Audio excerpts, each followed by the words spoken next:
Hey tayita ola mthwakazo muhle Zimbabwe muhle okhulumayo nguMike Hove umsakazo sestudio 7 yimi olethulela uhlelo lwethu labasakhulayo uhlelo The Connection eselethulela maviki wonke ngolwesibili uhlelo luqala ngo8 pm bese luqhiba ngo9 pm khonapha ku Facebook ekhasini lethu ele VOA Ndebele mthwakazo muhle ngilana ngenxa yokuthi ngifisa ukunxusa wonke umuntu ongisakhulayo ukuthi angene kuhlelo namuhla lingakhohlwe phela 8 to 9 pm.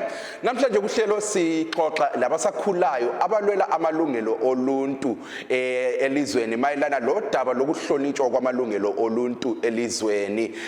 EleMelika lisandu kwethula umbiko wona othi uhulumende kaMongameli Emmerson Mnangagwa akahloniphi amalungelo abantu elizweni.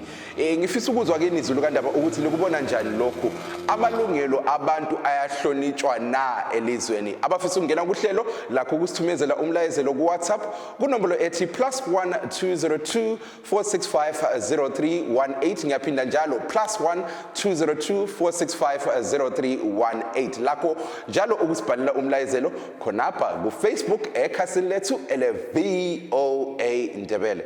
Mthwakazo muhle Zimbabwe muhle asihlanganeni kuhlelo The Connection lilami uMike Hove namhla ngo8 pm ekhasini lethu ele Facebook VOA Ndebele. Bye bye.